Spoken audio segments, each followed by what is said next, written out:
If you love your boxing, this is the show for you. Find out extra of myself, Ade Oladipo, and the great Gareth A. Davies. We're just days away now from the big rematch between Chris Eubank Jr. and Conor Benn, which will be live on talkSPORT this Saturday. It's the same two men stepping in the ring, but does it feel a bit different this time round?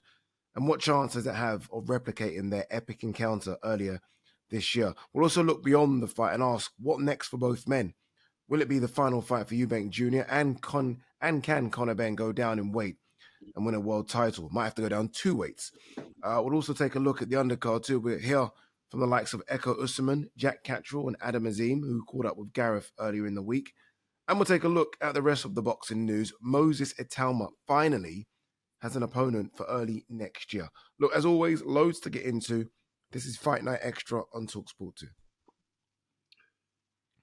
Gareth A. Davies, finally at home. This looks like your home background. I feel like or is this a green screen? Are you on your travels again and you've got a green screen, or are you actually at your residence? Oui, monsieur. Je suis chez moi, finally, after a week away or a few days away in the Eastern Mediterranean. Thank you very much. Enjoying the sun. I am back to gloomy, although it's a beautiful day today. It was a gloomy day yesterday. But it was a good day to be around the whole card for this brilliant event on Saturday night. How's your week been, my friend? Yeah, it was going well. It was actually, I was looking forward to fight week, and all of a sudden I feel like I've just caught this bug that's been going around, and the belly's not, it's not playing ball right now. Let's just say that. Let's just hope I can get through the next 50 minutes without having to step up and go away to the toilet. Let's leave it like that. But apart from that, it's been okay. I can't complain. I can't complain. It's been too much poker it's then. Been fine. Too much poker, probably. I reckon. Maybe too much gambling with what I'm eating. I think that's the issue as well. All right, here we are. A few days, as we say, out from the big rematch.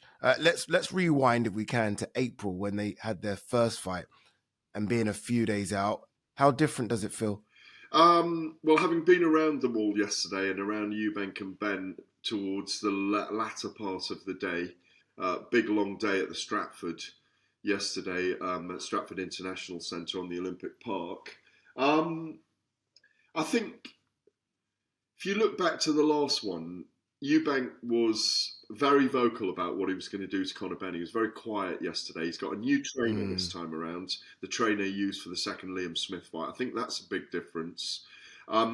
There is a grudging mutual respect between the pair now. I do feel it from Chris, even though he's not saying it that much. But Conor Benn is very open about the fact that he has a grudging respect for Chris Eubank. There's almost too much compliment coming off him this time. And I think he's going to warm to the task. I get the feeling that Conor Benn is going to try and come out and box early on this time and realise it's a mistake and then have to go to war after the phony war at the beginning when they feel each other out in the ring as they often do. I think Chris Eubank will box more this time, and I think there'll be more openings for him as Conor Benn attacks him. But it does feel like it did catch fire a little yesterday. There was a lot of media there, and it felt like a big event, and everybody's buzzing who's on the undercard as well. Yeah, we're going to talk about the undercard because I almost feel sorry. When it's a fight of this magnitude, the undercard seems to be forgotten. And there are some good names on the undercard that I think are in good matchups. Does this not remind you a little bit of their dad's second encounter, where the first was so emotionally charged, right? I mean, all the clips that you see are of the dad's first fight. Second fight, not as emotionally charged. Ben boxing a little bit more, maybe. Again, obviously he went to war a few times, but boxing a bit more. This almost just reminds me of that a little bit. Yeah, you can compare and contrast in a lot of different ways. Obviously, that fight in 1993, 47,000 at Old Trafford, there'd been a clamouring for a second fight. But the differences are these guys met 7 months ago, Benn and Eubank Juniors. Yeah. But they had... Chris Eubank Senior had 11 world title fights between the first and the second fights in 1990 and 93. Nigel Benn had 10 fights, 4 of them world title fights in between. They both moved up to super middleweight. I think they were 27 and 29 respectively at the time. There was more of a call from the British public to have that second fight. Don King was promoting, failed to put in that if there's a draw, he gets to promote both men afterwards. So he lost out on that one. There are lots of differences more than similarities for me, because there hasn't been a clamouring from the British public to have this second fight. Everyone felt like it was one and done. There was loads of drama. How can you replicate it? You and I have spoken about this. How do you replicate all those steps of brilliance leading to that great fight and the fathers being there on the night? And one of the things I will say that has been very interesting over the last couple of days is Conor Benn talking about Chris Eubank Senior holding his hand in hospital with Chris Jr. in the next room.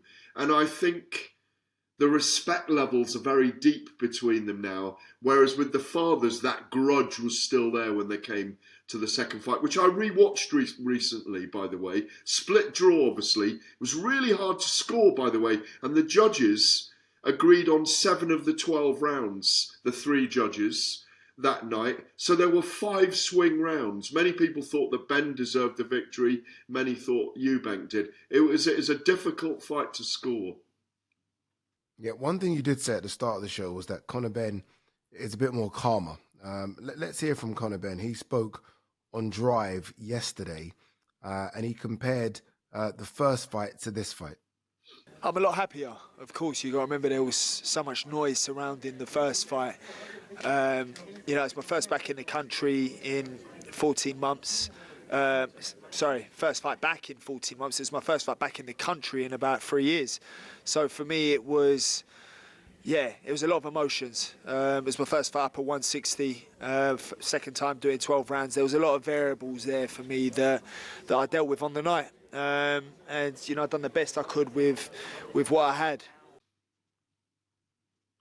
Yeah, Conor Benn basically saying he is a lot more calmer, and I think we've seen that in his body language throughout the build-up. Again, there's less screaming and shouting.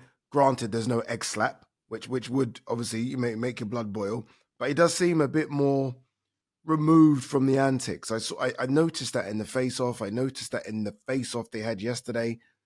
Maybe it's a more mature Conor Benn, maybe less pressure going into this. I don't know, but he does seem a bit more calmer, doesn't he? Less emotional, definitely. And he's a guy that thrives on emotion, like his father did. They're very heart on their sleeve people.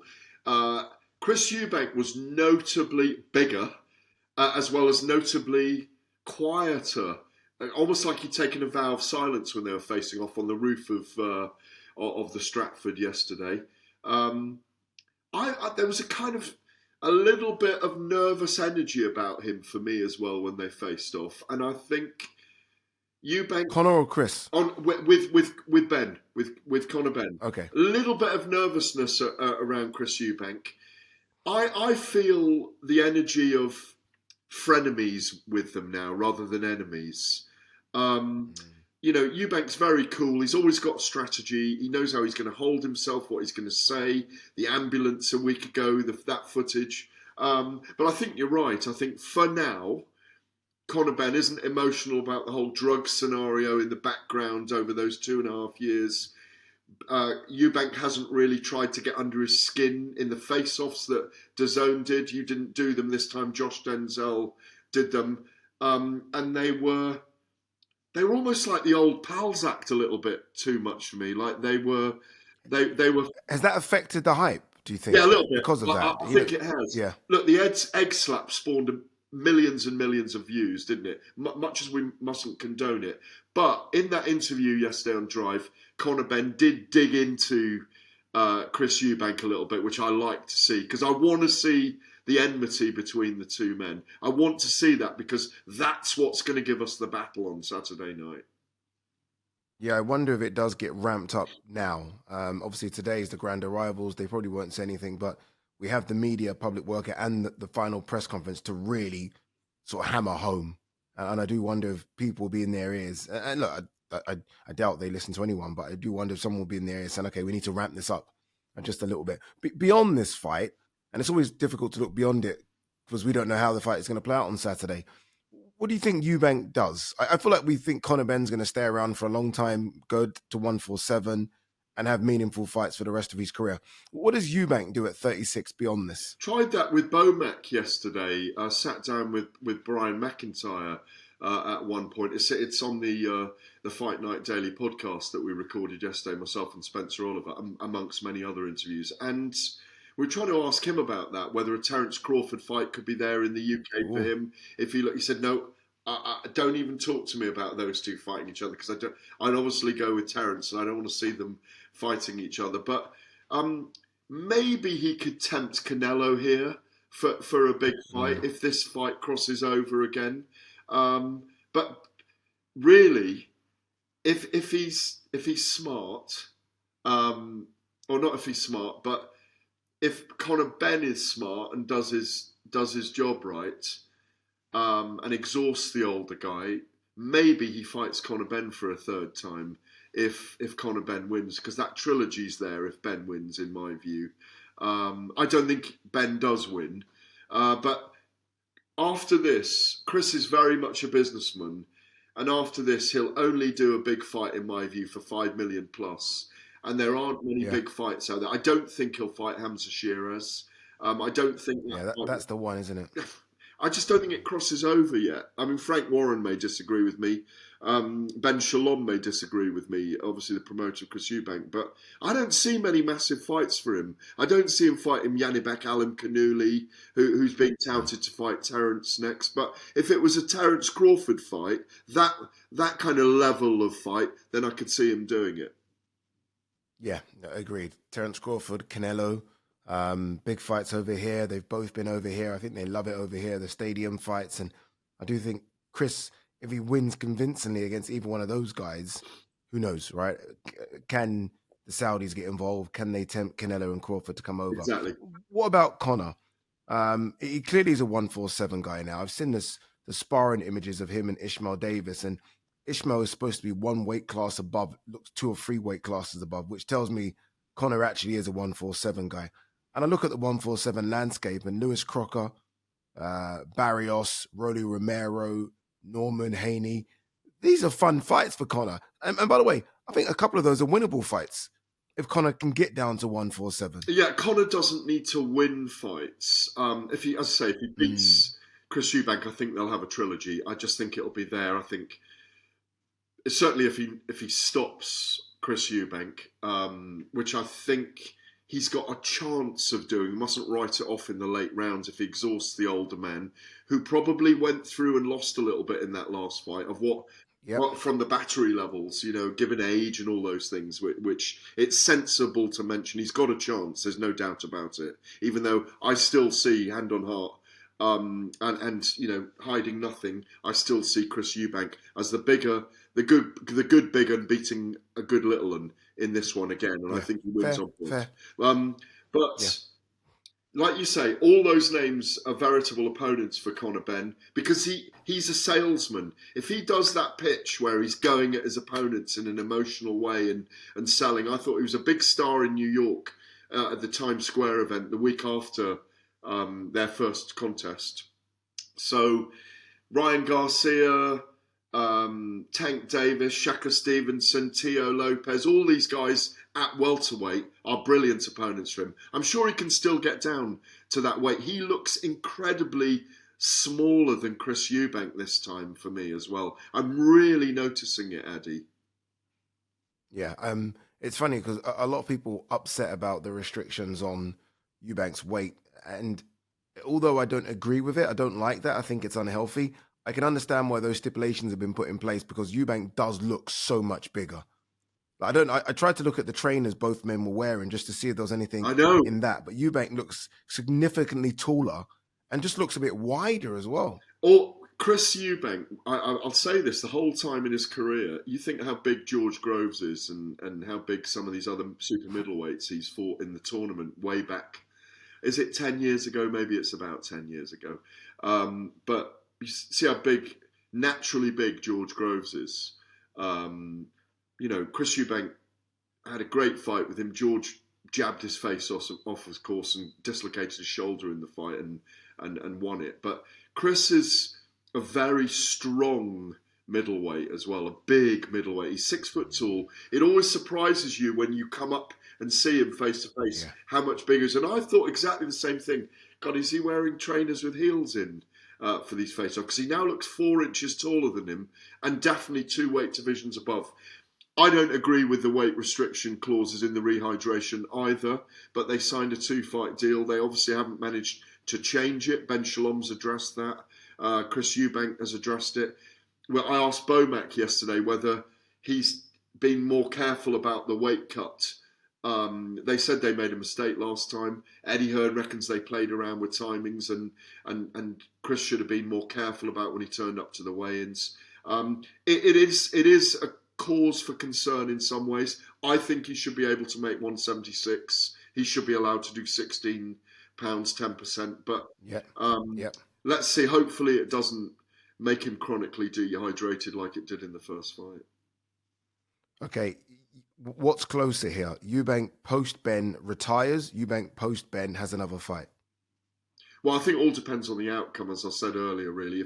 I think if Chris Eubank wins, I think I'm guesstimating, given what I know behind the scenes, he'll have earned 16, 17 million from the last 2 fights. Won't need to box again. But if that big fight's there, it'll come. If he's offered 5 million plus for a Hamza Shiraz fight, or more for a Terence Crawford or a Saul Canelo Alvarez fight, with them coming here, because that works. He's a big name, he's a box office fighter, then those could be a possibility. But he's the kind of guy at this stage in his career can sit out 9-10 months and then have another fight. I think, but I don't think it'll be his last fight, but I think it will have to be a big fight to get him back. Conor Benn, if he puts up another great performance, stock will rise again. If he wins, he'll be fighting Chris Eubank in the 3rd fight. Okay, so cards on the table. You're going for Eubank, what, 116, 112 again, like the first fight? Or a bit closer or a bit wider? 7 rounds to 5, 8 rounds to 4 to Chris Eubank again, but don't write off the depletion of the last 12 rounds that they had together. It clearly took a lot out of him. If he has aged as a result of that, if Conor Benn realises early in the fight that he's got to go for it again and draw Chris Eubank into a war, I think it'll be easier to hit this time, because I think under Bomac, Eubank will be looking for the openings in the door a little bit more, may sit back and not be drawn completely into a war. Conor could get hit a lot more, but you can't write off Conor Benn, for me, arguably potentially getting a late stoppage as well. But I'm going for Chris Eubank on points. How about you? Okay, there you go. I am going for Conor Benn on points. Wow. Yeah, I think Conor Benn might nick it. Yeah, I think the age and the wear and tear of, like, watching sort of the videos back about how bad Chris looked post-fight and how long it took him to get back to looking like normal Chris, whereas Conor was whistling Dixie in New York, and how quickly he recovered. I just feel like it's a young man's game, and that rehydration cap, you can do it once, fine, for the money. It takes a lot of toll on your body. Doing it twice, back to back, I think might be a problem. I really do. I just don't think he should be anywhere near 160, let alone have a cap on him. So I just feel like it might prove difficult, whereas Conor's going to be as fresh and as hungry as you can be. Like, Conor's eating a meal right now, whereas Chris is starving himself right now to make the weight. And I feel like that might have a problem. So can I ask you, are you seeing the way the fight plays out, that maybe Chris is fine for the first 5 or 6 rounds and it's maybe close, but then Conor Benn's output is too much for Chris Eubank? He doesn't necessarily stop him. Because if that's the case, it wouldn't surprise me if Conor got a late stoppage either. I think Conor, obviously last time, came out like a crazy man. And he might just do that for the first round, adrenaline. I actually think he might try and save a bit of that energy. I think he spent all that energy in the first 6 or 7 rounds last time. And I think he's going to save that energy for the latter rounds. And I just think he's going to be too fresh in the latter rounds. I just think he's just a bit wiser and a bit smarter this time. And I just think he's going to have more energy down the straight. And look, I mean, we could both be completely wrong here and seeing it completely different. But I just feel like he's just going to be the fresher of the two and had taken less damage going into the championship rounds than he did last time. 30 roll back 32 years. We might even get a draw, Eddie. We might get a draw. We might get, and we all thought we were going to get another one when we got the draw and we didn't. Yeah, true. So we might get a draw and that might be that. All right, you're listening to Find It Extra on talkSPORT 2. Next up, we're going to take a look at the undercard and we're going to hear from some of the fighters involved as well. Welcome back. You're listening to Find Out Extra on talkSPORT 2. Ade Oladipo, the great Gareth A. Davies. talkSPORT brings you the huge rematch between Chris Eubank Jr. and Conor Benn next Saturday live from the same venue as the first, Tottenham Hotspur Stadium. Heavyweight Dave Allen joins our expert boxing team that will keep you right across a busy fight week. And don't forget as well, you can watch along with us on the night over on the talkSPORT Boxing YouTube channel. All right. What's your pick of the bunch on the undercard? Oh, I'm forward to all of them after interviewing them yesterday. I'll tell you what was interesting as well. In fact, did I interview? Yes, every single one of those undercard fighters, apart from Faizan Shahid, who's fighting the brilliant, dangerous Liverpudlian-looking choir boy, Mikey Talon, who's an absolute terror in the ring. Do you know him? Do you remember him? I do. Under Joe Gallagher. Yeah. Wind him up and let him go. Yeah, exactly. Kurt Scooby is a really interesting character who's in against Adam Azim. He was a surprise interview yesterday. Jack Catterall, Echo Esserman, the Richard Riakporhe, Tommy Welsh fight. We had Scott Welch there yesterday, his father with him. Obviously bodyguard to Mike Tyson, picked by Guy Ritchie to be in Snatch with Brad Pitt, fought all the greats 25 years ago, or a lot of the kind of almost elite greats. Great character. Sam Gilly and Ishmael Davis were great fun. I mean, take your pick. It's a really good undercard. Everybody's up for it, Addy. Yeah, everyone is up for it indeed. Jack Catterall is an interesting one, isn't it? Jack Catterall takes on Echo Usman. Jack Catterall's not been a chief support or a co-main event for years. He's always main evented. So this is a new position for him. Obviously now new weight class, new trainer. And he takes on Echo Usman, who I think always goes under the radar. And he spoke about this with you, about flying under the radar in these big fights. You spent a career of sort of like going under the radar, really, and producing great performances and producing a lot of upsets. One against Josh Taylor, I think that it's fair to say that you was a huge underdog going into that one. You went into the Lions Den and you delivered. Do you like that? Do you like being the guy that's the underdog? Is that the sort of stuff that you feed off? To a certain degree, I enjoy it. I mean, it doesn't make a difference to me if it's a harsh crowd out there. I enjoy silencing them. Yeah. Echo Usman coming off an incredible win against Josh Taylor. What an opportunity for him now. I mean, his career has been one of, fighting British level guys. Let's be frank. All of a sudden, gets Josh Taylor, now gets Jack Catterall. A win against Jack, and I mean, he gets himself catapulted into anything. Like, good luck, you can fight anyone. What an opportunity this is for Echo. Won't be easy, but what an opportunity. Yeah, as you say, and it's chief support as well on the card. So those two guys are looking forward to that. I know we're going to hear from both of them. Echo Esserman, cool, calm and collected, the giant killer, and he says he's going to do it again. He's a lovely man to be around. Always got a smile on his face. Handsome devil. Physically, he's an absolute beast. But Jack Catterall, interestingly, with Bosie Ennis for the last 8 weeks. Boots Ennis's dad over in America left his 2-week-old son to go and train over there. That's the kind of commitment and sacrifice he's put in. Obviously, he's had a decade with Jamie Moore and Nigel Travers, so that's very interesting. So we might see a different version of him, but Echo says he's ready for that. Yeah, let's hear, that's a good segue. Let's hear from Jack Catterall on the new training camp and leaving Jamie Moore. Right, big change for you after almost 12 years, I think it is, Jack. What's it been like going to America and training? It's been good. It's been refreshing. Been with Jamie and Nigel now for 10 years, so it was a big decision to make, a big sacrifice, but one I felt like I needed. This comes selfishly from a strictly business point of view, nothing personal. I'm going to say it now, but even before the fight, I definitely feel good. I feel like being in a new environment with a fresh set of eyes, a fresh kind of training team, if you will. So it's been good, and I needed it. Yeah, with now Bosie, as you said, obviously trainer to the great Boots Ennis. He was with Jamie Moore for a decade or so. How long, though, is it going to take for him to get in sync with a new trainer? I always feel like it takes 2 or 3 fight camps. When he doesn't have 2 or 3 fight camps, he almost needs to get in sync now. But can we expect to see changes immediately, or is that going to take time? I don't think we will see a lot of changes in Jack, even though he's claiming that he is. I mean, if it ain't broke, don't fix it. He just needed a change and a revitalization and a recalibration. New voice? Yeah, exactly. A new voice, a different voice. And I think that's what he's enjoyed. He's enjoyed being around an American gym where people are coming to take his head off, different styles. But that big shell he has, I think we might see him stepping in a bit more on his punches. And meeting Echo Esserman a little bit more, who I think is a danger to anyone, by the way, as you rightly say just now, that he's come up slowly from the side of the stage, and this is his moment in the spotlight. And if he wins, I'd still pick Catterall to win a hard-fought decision on points. It'll be a massive moment for Echo Esserman. Yeah, massive moment.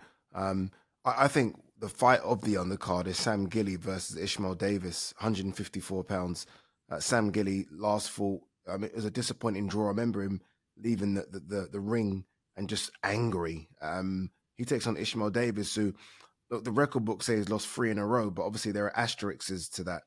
Took the Josh Kelly fight on 7 days, took the Boachuk fight on 7 days, and then I thought was unlucky against Kevin Ajarko. Correct. But the fact is he can't lose 4 in a row. I mean, I can say all that about him. 4 in a row is denting. So it's almost a must-win fight for both here. Yeah, I mean, Boachuk is top 10 in the world, in my view. I get that. The Ukrainian, he's been around a while. He's a very fine fighter. Very, very tough man. I thought he won in Windsor Park as well. I think it was Windsor Park, wasn't it? It was. Yeah, I thought he won that. I thought it's very unlucky. I think it had him down in the last round as well, didn't he, in that one? So I thought that was very unlucky. I think he's a danger. He's a threat to anyone. And the thing is about Ishmael, he's on second life in a way. You know, father at 14, selling Class A drugs in his teens in Chapeltown in Sheffield, in a very tough area. He, again, like Echo Esserman, he's a wonderful human being to be around. I felt that again yesterday, that he's on second life. He's an inspiration to his 7 sons. He's an amazing story. He went to prison, of course, in his late teens. He's got an extraordinary story, and I've got a lot of love for him. You just feel it. He's an amazing human being, and he's one of the big transformation stories in the sport. And they both really respect each other, which I enjoyed yesterday. They're both really up for it. It's a good call. That could be the fight of the night on the undercard. Yeah, just because of what's at stake for both as well. 154-pound division worldwide is so busy. So many great fights to have. I think we saw that on the weekend just gone, Ortiz versus Erickson Lubin. Like, there's so many fights you can get if you're in the mix. I think one of these guys, if they win, potentially are in the mix. Remember, British and Commonwealth light middleweight titles up for grabs as well. Adam Azim's been a strange one for the last year for me. I think at times touted as the next superstar of British boxing, has the looks, can fight. I think we know that. Has been pushed. Was on and off this card. He was supposed to take on Zaya Abdullayev. Abdullayev, for whatever reason, didn't take the fight. Upsteps Kurt Scooby, who a lot of the zone people would know used to fight on these OTX cards. Has proven himself almost a little tank of a man. A completely different style to Abdullayev.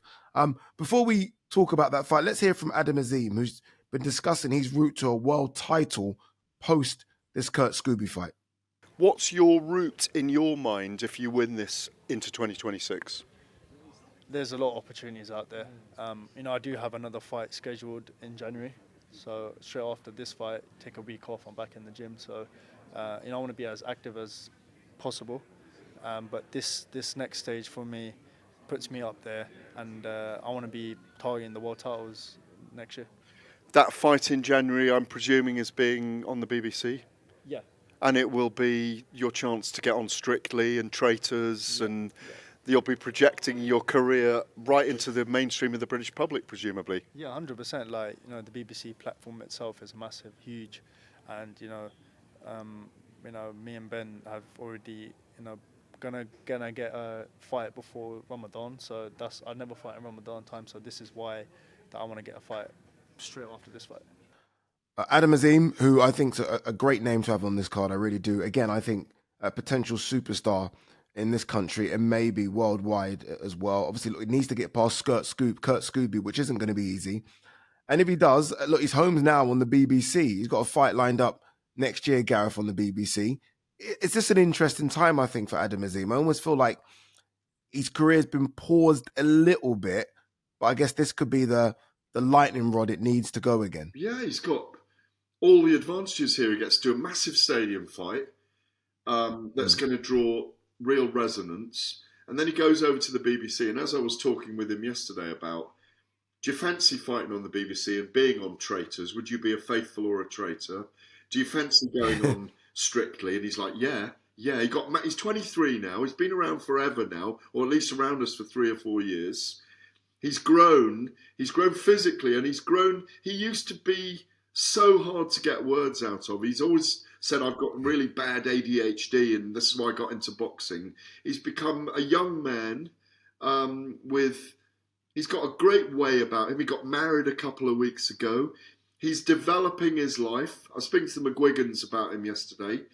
He's been training, as he mentions in the interview, he has been training salsa recently. So I was saying perfect for Saturday night and perfect for Strictly, basically. I think he will work on the BBC as a bit of a star. I think he's quite an endearing character, but he's got to be careful of Scooby because I didn't know he had an an American football background as well. He was, I think, a running back. He pulled me up on that yesterday. He said, you haven't done your research. You didn't know I played American football, but it was college football. He's a great character. He really warmed my heart. Again, another one of those guys yesterday. You know more about him than me, but I've met him for the first time. I think he's amazing. In and out of foster homes growing up. Incredibly tough guy. He's on a journey as well, and he can't wait to try and upset the apple cart on Saturday night. So I'm fascinated by this fight as well. Again, it's a great undercard. I mean, the undercard has so many stories. We just went over the Jack Cattrall Echo Usman. Great story there with Jack Cattrall, and now with Bozy. Adam Azim versus Kurt Scooby. Sam Gilly, Ishmael Davies. Richard Riakporhe, Tommy Walsh. Richard Riakporhe, who I think, obviously, look, he's trying to grow into the heavyweight division, but realistically, he's almost stuck between bridgerweight and heavyweight. There was a lot of talk about him versus Lawrence Okoli. I actually did the face-off. We thought it was going to happen. It didn't happen. Do you think he has enough physical presence to make a splash in the heavyweight division, Richard Riakporhe? Do you know what really struck me sitting with him yesterday? How on earth did that man used to squeeze, rather like Lawrence Okoli, into 200 pounds? Makes no sense. But he's now a 17-stone man, Addy, and he looks really healthy. He just looks. He looks like he's gone from a large to an XXL without really. He's got no fat. Putting on fat. He's an Adonis. Yeah. I've always called him Adonis. In fact, I called him Midnight Express yesterday, not Midnight Train. Midnight Express is that movie about the guy trying to escape from Istanbul. But he looked absolutely brilliant. I see him as a big favourite in this fight. We talked about, would he take all the fights? Would he take the Fabio Wardley, the Lawrence Okoli, the Moses Itauma? He said, I'm not going to name any names, but I'll fight everybody. He's a great addition to this big group of heavyweights from Britain as long as my arm. Yeah, agreed. Domestically, I think there are so many good fights. And look, who knows? It would be nice to see him against Lawrence Okoli, which was supposed to happen earlier in the year. All right, you're listening to Find It Extra on talkSPORT 2. Up next, we're going to discuss Mr. Moses Itauma. He is stepping in with Jermaine Franklin early next year. Welcome back. You're listening to Find It Extra on talkSPORT 2. Ade Oladipo, Gareth A. Davies. All right, let's talk the hottest prospect in world boxing, Moses Itauma. Finally, we have a date and we have an opponent locked in. The date, January the 24th, Manchester, the Co-op Live, fantastic venue. The opponent, Jermaine Franklin, who is coming off, I think, a disputed win on the undercard of Crawford Canelo. But before that, British fight fans will remember him for those fights against Anthony Joshua and Dillian Whyte, where he was very competitive in both fights. And I like this matchup. I think it's a great matchup for Moses Itauma. I think it's about growing Moses Itauma correctly, not listening to the noise and putting him in with Bacoli and Parker and Dubois. I think it's about getting him rounds. And I think Jermaine Franklin will give him rounds. I say I think twice because Moses could blow him out in one round. It could easily do that. But I think this is a good matchup, Gareth. Yeah, I agree with you. In my head, I think it's more than one round. I think it's 5 or 6. Jermaine Franklin is very resilient in the ring, as we saw in the pretty close fight with Dillian Whyte over 12 rounds, and also with Anthony Joshua over 12 rounds. Even though Anthony Joshua did sit back a little bit that night, that we critiqued him heavily for not going for it. But and as you say, on the Terence Crawford Saul Canelo undercard at the Allegiant Stadium, he got a good, he got not a lucky decision, but he earned a decision against Ivan Ditchko that I'm not sure he deserved. Yes. But it was a very close fight. You could have seen it either way. Really good opponent. January the 24th, as you say. Glad to see Moses out early in the year. Still think he might be a world champion by the end of the year. Sticking my neck on the block there a little bit. But yeah, I agree. It's a really good matchup because it gets rounds, probably 5 or 6. That's what I'm going to predict anyway, 5 or 6 rounds. Okay, that's interesting. Something you just said there. You still think he will be a world champion. Do you not feel like they're maybe sort of pulling the reins up a little bit with this type of opponent? And maybe, or do you think he will then jump to something really big in the spring or in the summer in order to kind of stay on track to be a world champion? In the last few days, I think Alexander Usyk could fight Tyson Fury or Anthony Joshua, the winner of that next year. Talks are still ongoing, by the way, very deep to have. They both want warm-up fights, which I'm dreading a little. Finger on the pulse. Yes, Anthony Joshua may have a run out this year. That's what they're trying to do behind the scenes. I've got a feeling that all those belts that Usyk holds will get fractured at some point next year. He doesn't need belts anymore to fight people. We know he's the number one of the era. He could fight Moses Itauma, Fabio Wardley, Alexander Usyk, Tyson Fury, Anthony Joshua. Wouldn't need a belt because those fights could go ahead without belts, in my view. I think they'll all fracture next year. I just have that feeling about it. He's stretching it out. And I think Moses might certainly pick up the WBA regular belt next year, and they'll claim that he's a world champion there. But yeah, I've still got an instinct that if they get him out, because it's January, if he fights 4 times next year, the 4th fight could be a world title fight. Let's hope, because again, we do have a superstar here. I do want him to be almost protected a little bit. I don't want him to be thrown to the wolves. I do feel like let's see him get rounds, but I do think Moses could do anything.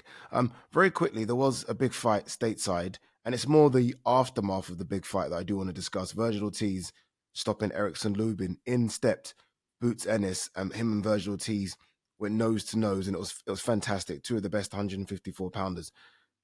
Is that fight going to happen? Because I almost feel like everyone's dancing around now about it, and it doesn't seem as though, like, as soon as you do that face-off for me, I'm excited, you've got me in, I'm hooked. But it almost seems as though there's now this conversation about someone has to send an offer to who, and maybe Ortiz fights Spence and Boots fights Charlo. I'm like, what's going on? Yeah, we don't want semi-finals again, as you mentioned, the 2 semi-final fights there. We don't want those. We want the super fight. America needs it next year. It's a big fight for them. They need to build that. I'm glad that Boots Ennis was there with Eddie Hearn. I still think, I spoke to Oscar about it the week before, Oscar De La Hoya. It was on our show, of course, wasn't he? I think they need to try and make it a 5v5. Eddie against Oscar. And that the main event. Yeah, and that the main event. These two want big money. I just hope it happens because America needs those big matchups. We mentioned some of the big American names earlier on in the show that Conor Benn could fight. These two guys are on that top 10 of American fighters right now in terms of names, resonance, ability, all those things. They're probably, I don't know where you put them in the top 10 of American boxers right now, but you'd have to argue they're both in the top 10, I think. Yeah. Yeah, no, you're right. Both in the top 10. And I guess for a fight of that magnitude, both want real big money. But I guess the issue is both haven't ever headlined a pay-per-view event. They've done good arena numbers, but it's not like they've done stadium numbers. So I just wonder if that fight will happen without the intervention of Turkey and Riyadh season. So we'll see. Hopefully it does. But I do feel that there's going to be two semi-finals first. And I'm picking Virgil Ortiz to win it, by the way. Same. I'm going Virgil as well. I'm going, what have you done for me? And Virgil's done Boychuk, Majimov, and Erickson Lubin. And Boots has done Lima. So, yeah. And I think Boots gets hit quite a bit as well. But we'll see. Are you there? Are you at all the events this week? Are you at the grand arrivals? Are you at the public workouts? No? Yes? All 6 p.m. starts, weigh-in, everything. talkSPORT are all over it this week. Telegraph are all over it. We're all over it. Can't wait to see you there later on today. Make it sing, baby. Indeed.